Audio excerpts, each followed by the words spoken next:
Good morning and welcome to Know Your Rights on Top Christ Radio and Television, where your matter now we own.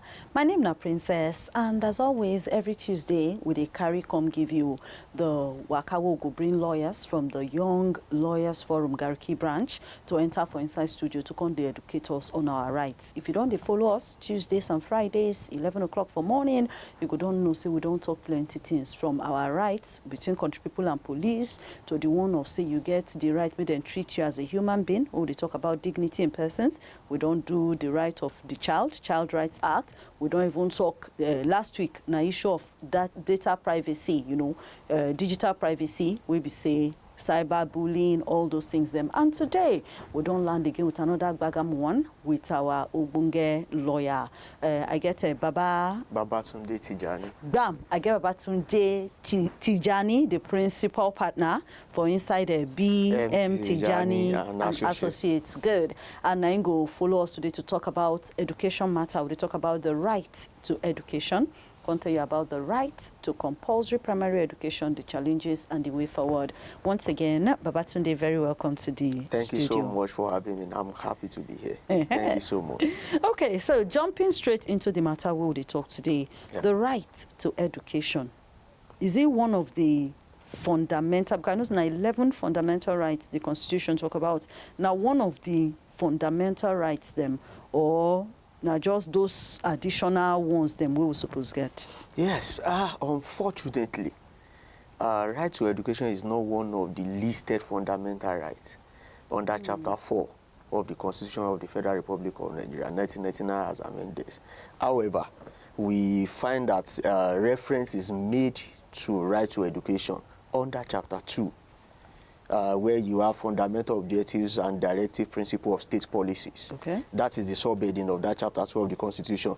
That is where provision is made directing state policy to be geared towards ensuring equal and adequate provisions for access to education for everybody in this country. Okay. You have that under Section 18 where you make provisions for right to education. Like government policy must be engendered towards making sure that every human being has right and access to education. And there's a clause there. Okay. It said, as far as practicable, government must provide education at all levels, primary education, secondary education, and tertiary education, free to the citizens. So the place where we have the major challenges is that it's actually not part of the listed fundamental right under our own Nigerian constitutions. Okay. But it's still provided inside the constitution. Yes. Okay, before we go ahead, you say as far as practicable. Yes. That statement, yes. Waiting in me say as far as practicable, they're supposed to give this education to everybody free for whatever level where the person won't reach. Yes. Now, that as far as practicable, what do you mean, Ganga? What it mean, or what it means is the fact that as far as practicable means subject to government provisions, subject to the allocations, subject to anything that might come up. That's why we talk about the aspect of non-justiciable.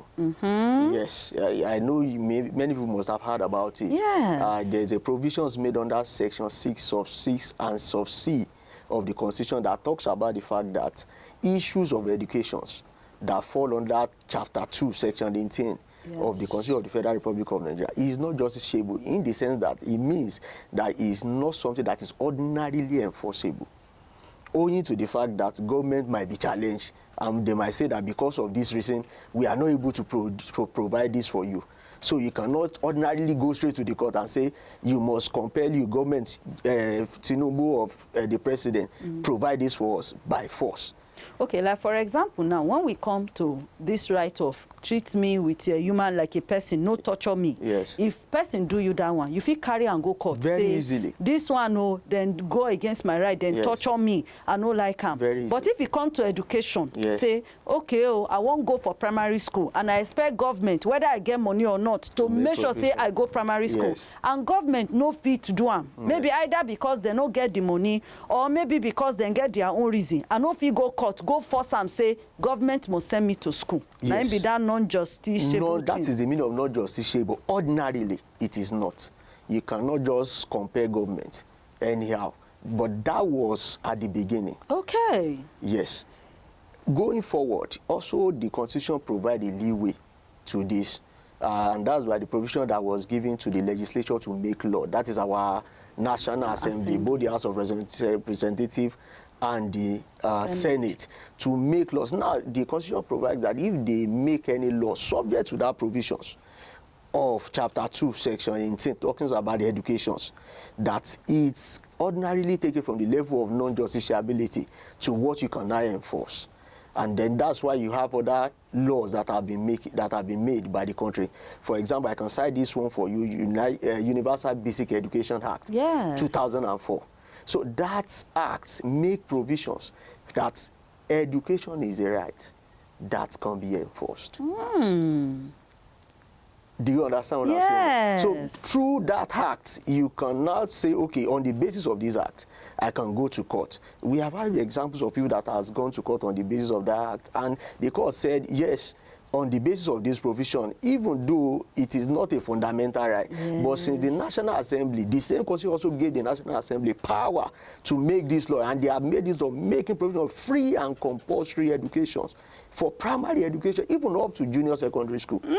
So the courts, you can now go to the court on the basis of that and enforce it.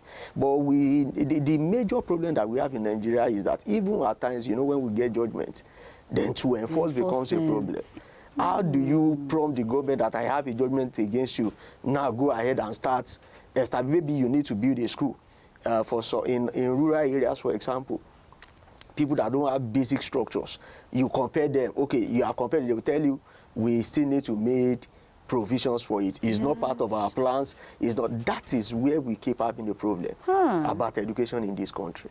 Okay, now if we come back to this matter, yes, the right to education, now the one we then put extra, no be by force. No be by force. But National Assembly can't make the Universal Basic Education Act. Now we can make and say, you have to at least from nursery, all this beginning to junior secondary is compulsory in the country. In the country. Now, how do we enforce, like you just talked to, as we still do now on this one? Yes. That is binding on all states. Yes. It's a national, not be able to say this state, it's a national this law. State, not It's a national. So going by that, you suppose get free and compulsory education for every Pekin to at least JSS 3 level. Yes. But then why is it not happening now? Yeah, one of the things I said earlier is governments will always tell you that this and these are happening. They have their own budgetary and funding allocations. They tell you this is the extent that we can do. And that's why you find out that most of them not is only in urban areas that you see some of the good facilities in terms of primary education. Go to many states in Nigeria. It's only in capitals, the capital of the state, that you see good infrastructures. But by the time you started leaving the capital and going to the rural areas, there is not even good roads to get to where they will carry materials and erect a structure of the school. So these are some of the things that always happen for government when it comes to enforcement. They will tell you it is subject to this. It is subject to this plan, package, then you also have to look beyond just education, because education cannot stand. If we are talking about compulsory primary education, it's some people that will go to that school to be a teacher. True. Yes. So they will tell you we still need to make provisions for teachers, salaries. Those are some of the challenges that the government is facing. And I must also include this. United Nations Education, Scientific and Cultural Organization made provision that every member state, of which Nigeria is part of the member state, should make as much as 26% allocation for education. To education. But have we been complying as a country? Now, I was looking at statistics in Nigeria today. Out of all the 36 states and the FCT, only 4 states were able to meet up with the 26% budgetary allocation for education.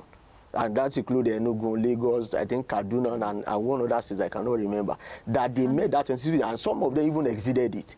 What about other states? Is it that the education is not important?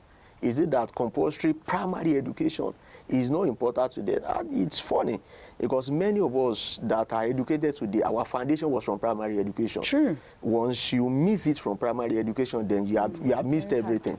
True. So it's a big challenge for the nation and the country. Okay, now, so you don't pick the challenges. See, sometimes we're not even meeting.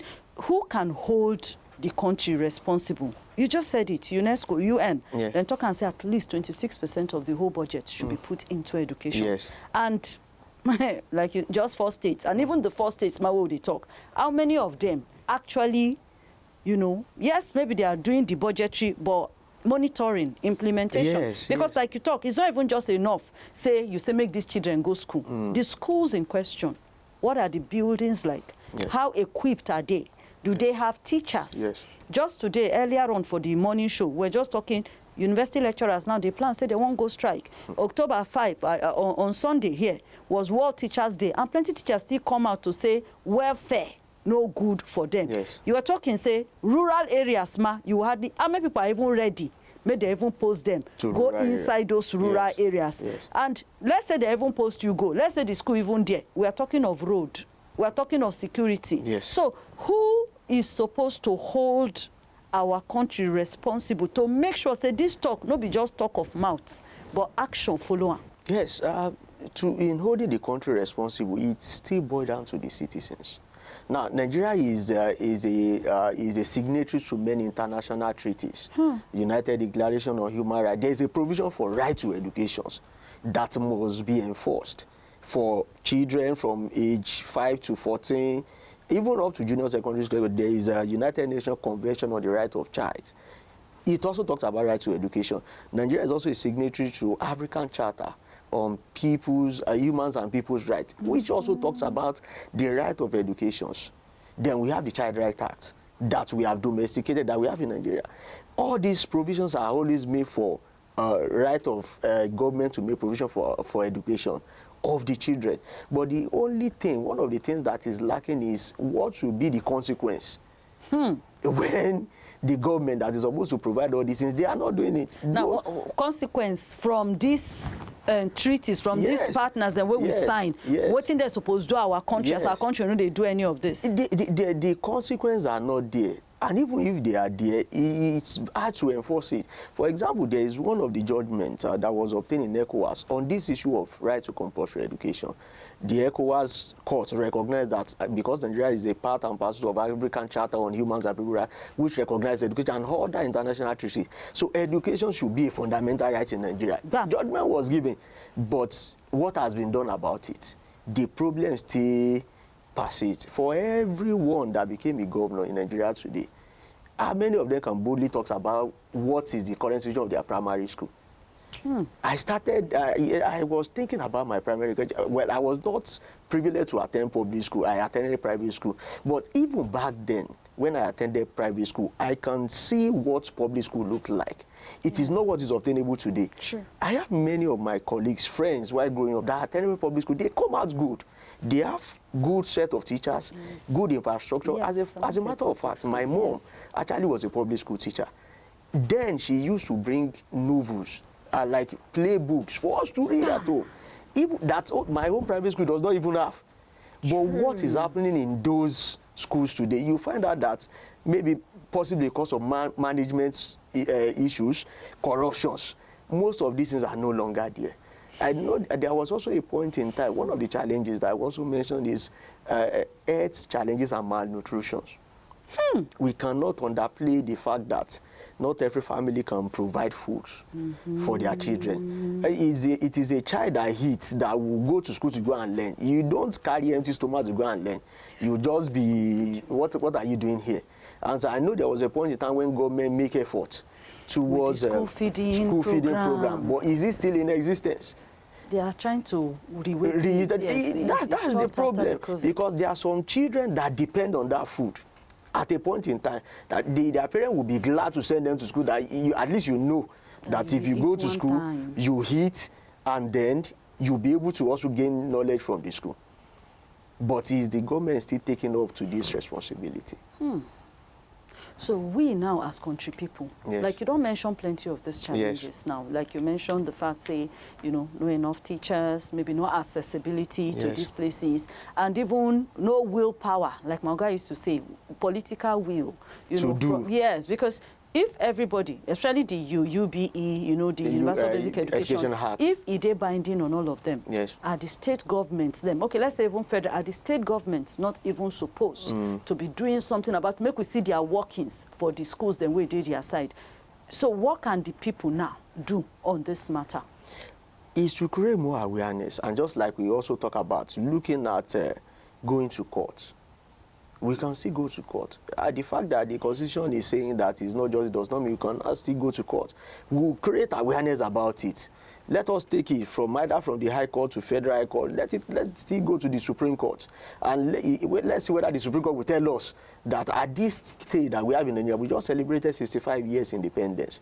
At this stage in this country, should we still be talking about the compulsoriness of primary education or any education at every sector? Most of those people that are the aim of affairs or government are those people that benefited from the early free educations. But what is obtainable in our schools today? There is nothing free. They tell you go to school is free, but before you know it, they started telling you pay for your uniforms. They start bringing out some levies that ordinarily all these things should have been covered by the government. And how many people can afford it? So we cannot stop creating awareness, either from different media platforms or as a matter of recourse. There are cases that we call public interest litigation. We file it. Just like some people are filing suit against JAMB because of this issue of age, you file it and let there be continuous awareness that this is a right. Some other nations of the world, in their constitution, is a fundamental right. When it comes to it, South Africa has it. Education is a fundamental right. Just like it's supposed to be listed in our chapter 4 of the Constitution, they have it there. India, Finland, Sweden. These are the people that we should be looking up to. We always talk about Nigeria as the giant of Africa, but our education that is supposed to be our foundation keeps on lagging behind. But this you talk make me to ask, do you think Nigeria is even an education country? Because minus the fact that it's supposed to be compulsory. The other day, Gombe state government stood up and they were saying they put punishment now for parents where even they refuse their children to go to school. The time where even they can, we go, yes, say free compulsory education, but sometimes parents are the ones who don't want let their children go to school. So do you think Nigeria is even an education country, or we are a country of make we go hustle? Who educate? Because these days now, most of the thing you hear be say, who education help? You go to school, you come out, work no day. Yes. Meanwhile, you feel start to the hustle even right from small picking. So are we even an education country? I will answer that question by saying yes and no. And why I said yes for my yes is right from the beginning. When we started, everybody realized the importance of education. Everybody sends their children to school. There is no way you want to escape it. At least get the basic education. You go to your primary school, you get to your secondary school. And why? It is because all those things are free. If you agree with me, all those things are free. I even learned when I was in university that in my university they are giving them free food up to university level. That was then. But those things that are available then, they are not available now. And now also coupled with the economic situation of the country, many people now say that, oh, education is now a waste of time, because if I decide not to go to school, I can do other things, I still make my money. Bam. Because this is another thing. And people are now pushing for more skill. Yes. Not be to go now, go sit down. Yes. They learn ABC, Yes. they learn 1, 2, 3. Yes. Say now, teach them handwork. It's not enough now to collect certificate or say you are doing NYC. Yes. So that's now why I still I say, if you say where we're coming from, yes, we're an education country. Everybody knew the importance of education. My dad will tell you then, say, even from NYC, sometimes as you finish, work don't already they wait for you. Yes. You get. But today, situation don't change. Yes. So are we supposed to change with this situation, or are we still supposed to keep preaching, go to school, make education free and compulsory? Like you said, making the education free and compulsory is not even enough. Even if we say make it free and compulsory, after that what? You just talked about feeding, you just talked about security, you just talked about facilities. So is it asking for free education that we should be, or they should go back and rework the law, rework the acts to add more to this? Yes, they need to do more. The federal government has to do more. They need to add to the country, especially by making sure that the right to education became part of the fundamental right. of Nigeria. They should start from that. That's reforms that they need to make. I know that the federal government there are some reforms going on about constitutional amendments. So this is some of the things that they need to consider, so that by the time they make the education a fundamental, everybody becomes aware. The governments will step up and say, oh, this person, by the time you have 10 suits in Osun State, 20 suits in Lagos, 30 suits in Delta, or everybody saying the same thing, because it's not my right, I know that I have to be educated, and everybody started filing suit against the government, they know that this is what is going to happen. They will do it. But as a matter of fact, the fact that education is a fundamental right is not just enough. It's something that ordinarily the government must see that we have to do this. Look at, I want to talk about issue of insecurity in this country. What insecurity is adding to education is something that we may not realize it now, but in the next 2 or 3 years, if care is not taken, we'll realize that we have a lot in this country. Insecurity is taking children away from school. True. Children are not in school again. And I don't understand, by the time that kind of those children, by the time they are getting to age 10, 11, 12, is it that time you tell them to come back to school? Because of what they have experienced or gone through, it's difficult because of other things that has come to their mind. They have seen, for example, people that has been displaced by war, this issue of Boko Haram, herdsmen, crisis, and you have IDP camps all over the country. Almost everywhere is turning to IDP camps. Yes, I might be saying maybe it has not reached my state. It's a lie. If care is not taken, it will go around. But the government still have to step up. The government, the bulk load of everything is still with the government. Now, while the government is doing their work, we also need to do our own part as parents. I know even though you cannot be able to have, not many parents can afford private education, but you should try as much as possible to also ensure that if you father a child, if you give birth as a mother, as a father, you give birth to a child, you should ensure that you send that child to school. You should, because the future education, when they said children of today are the leaders of tomorrow, is the children that are educated they are talking about. So you still believe in that talk that today children are the leaders of tomorrow? If they are educated, if they understand what they need to do. Now, you said something about skills. I am somebody that will not say no to skill. But when you combine skills and education together, it differentiates you. This is what I kept telling my junior ones. I told them, maybe peradventure, if I had been privileged, maybe if my dad or my mom have think it's necessary, they would have put me somewhere. I learned another skill as I was growing up. Maybe things would have looked also different for me, because I realized that I was deficient, that I never learned anything. And even if it's just Barbie, let me just know it. While I was in university, I asked some of my colleagues that they are students, but they barb. We go to them to barb. They make their money. I asked some of them that are fashion designer. They are doing well for themselves. Now, we should not wholeheartedly believe that once you go to school, you get educated, then everything is settled for you. In this current Nigeria of today, is a lie. Mix it. It's a very big lie. But when you have skills, you'll be able to stand on your own. Many of the courses that people study in school nowadays, it's very hard to get jobs for it. True. Very, very difficult. So if you had learned a skill alongside, then you can always stand out for yourself. Then if anything that comes along in line with your education comes, you go ahead and do it and combine it together. But most people, most graduates, that's why we continue to have many people that are without jobs, because they finish from school, serve in NYSC, you kept on waiting. This job will come, that one will come. That's why one of the ways it also affected education is many people that study something else, because of lack of that job, they now say, okay, there's a school very close to my house, let me go and become a teacher. So you have now in school people that don't have the mindset of education. Yes. People that are not well equipped. The mindset for going to become a teacher is because of sustenance, yes, not because of impartation of knowledge. I am very grateful for every teachers that I have passed through, because I feel like those people actually made a deep contribution into my life.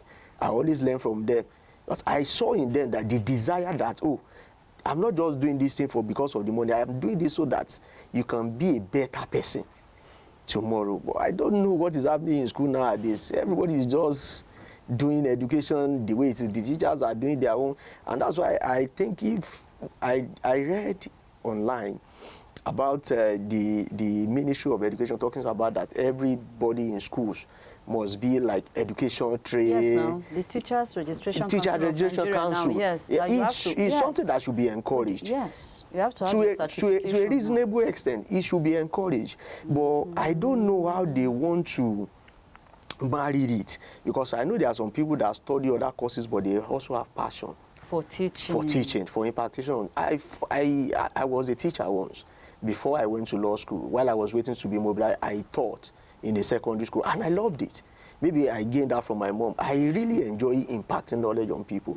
So if someone like me as a lawyer, I say, oh, I would like to be a teacher. Because you enjoy it, not because you want to use it and survive. Not because I want to, at this stage of my, I say, oh, if there's a way that I can just go to a secondary school or a primary school, let me see what I can contribute to them.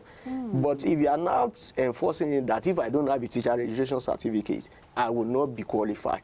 It might create some issues. It might also take some people that are even well qualified for the job. So I think the Ministry of Education has to look into that instances and see a way to bring them in to contribute. Because if someone who is a medical doctor said, I want to go to secondary school and teach, you should not stop that person. He is going because of passion, not because he's looking for money.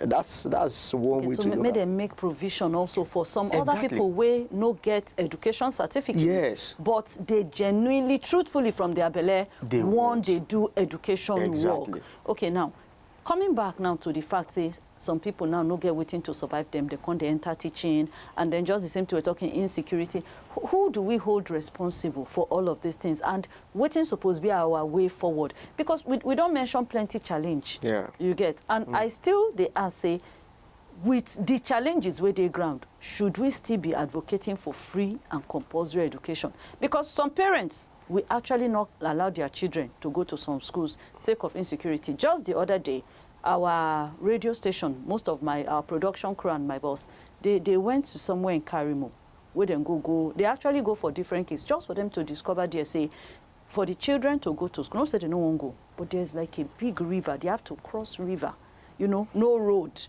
They have to cross river to go to this place. So plenty other challenges there.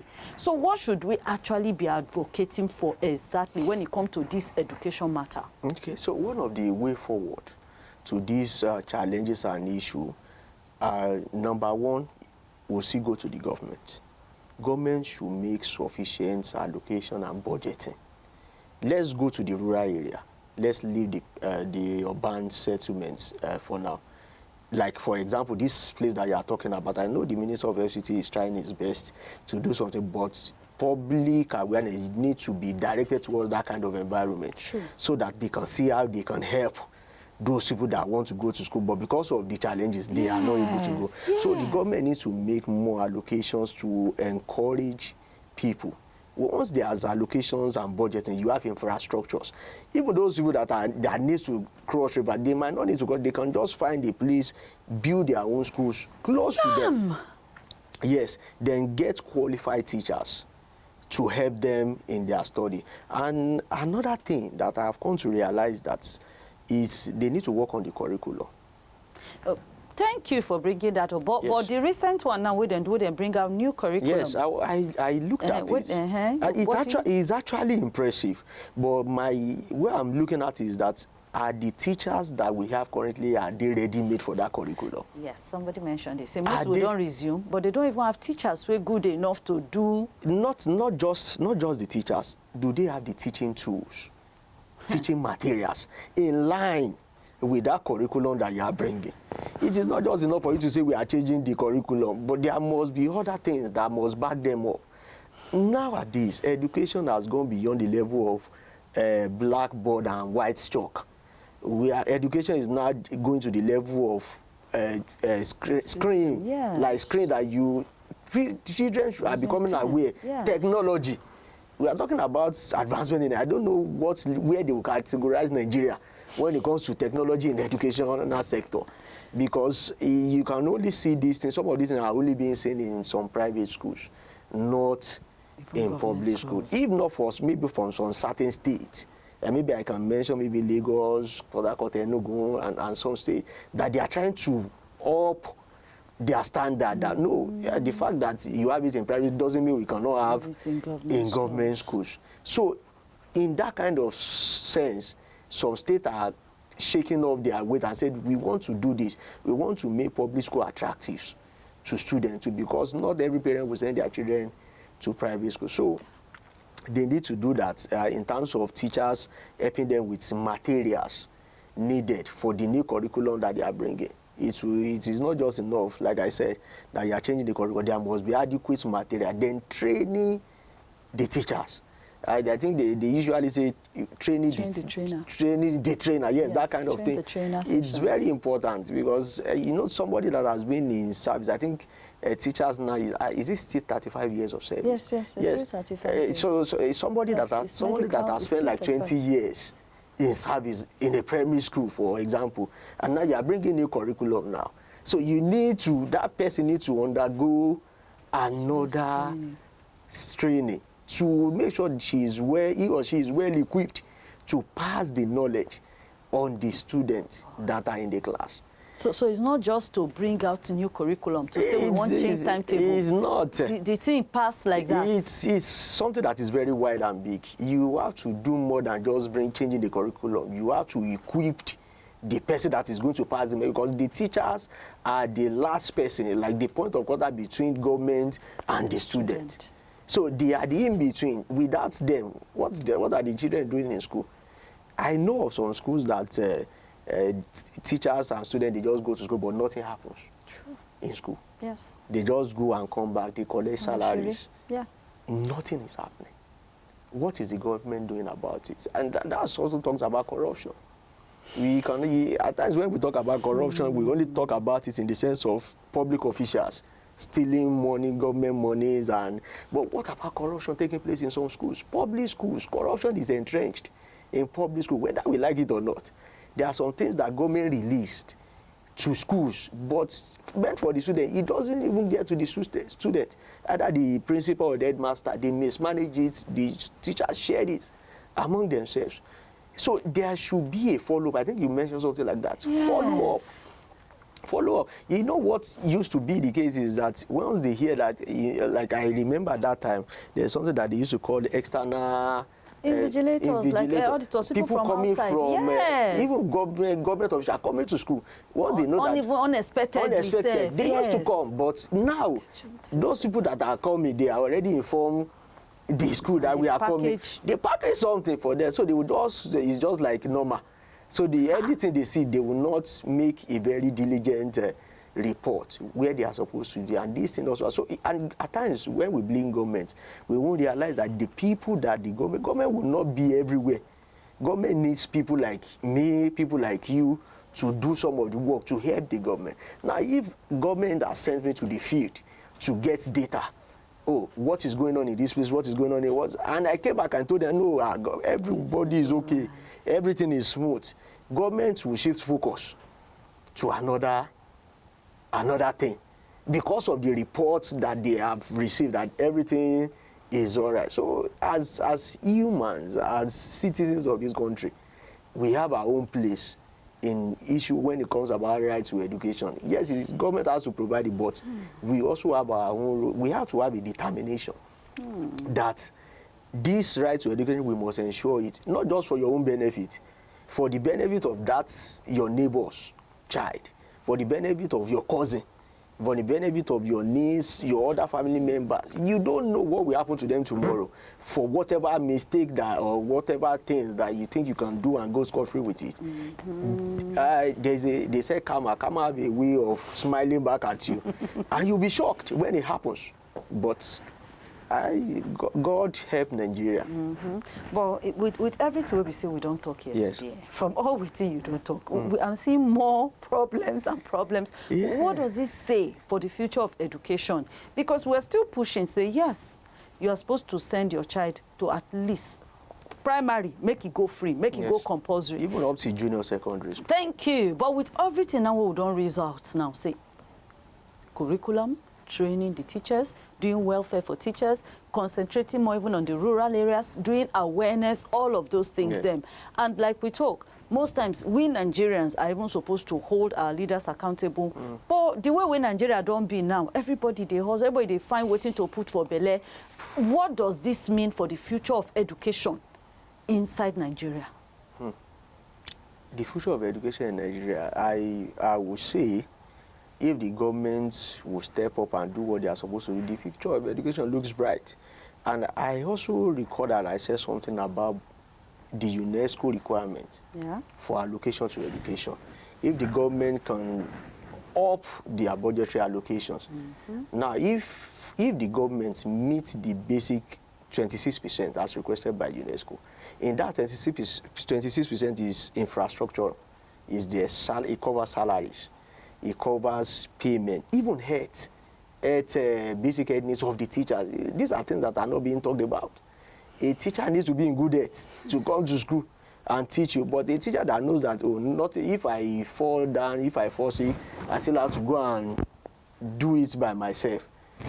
Consciousness is there that I'm just collecting the salary, no other things is that. But in a well-structured environment, as a teacher, I know that I have access to good health insurance schemes.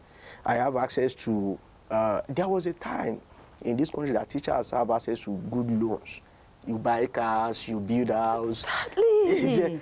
So those teachers then, because of all those things, they are able to do their job efficiently because they are not worried about some of these things that people are worried about. But today, teachers have to worry about a whole lot of things. He also have a family to feed. That's why it becomes difficult for them to want to do their work diligently or the way they only few are actually doing it. We pray that God continue to help those people that are doing it. Yes, that's those things. So what is actually the way forward right now for these rights? You get, what is the way forward? What can we do?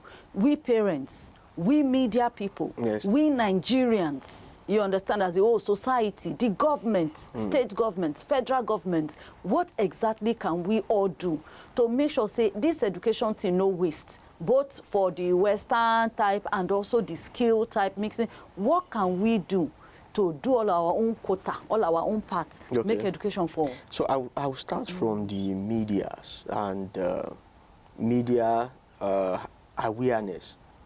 We cannot stop as a media person. They should create more awareness and not just, I keep talking about the rural settlement. There are some places that they don't know what is even happening. Even in this Abuja, they don't know what is happening in FCT. They are just living their lives. And Abuja is very big, whether you like it or not. I have cause to went somewhere in Abuja and I was surprised, like, this is still part of Abuja.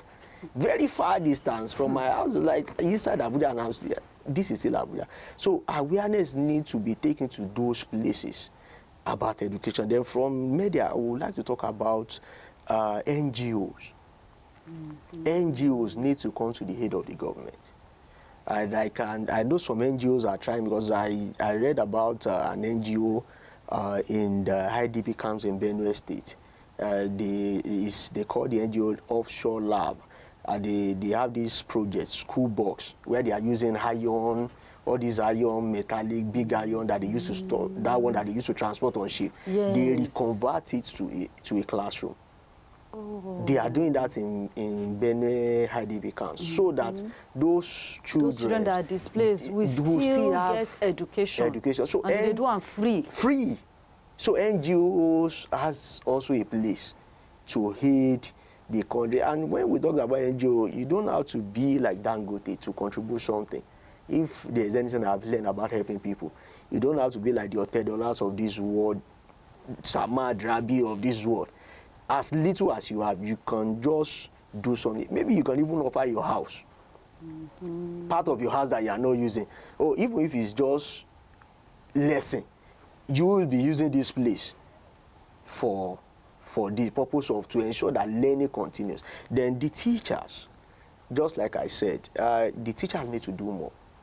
They need to go back to the reason why many of them became a teacher.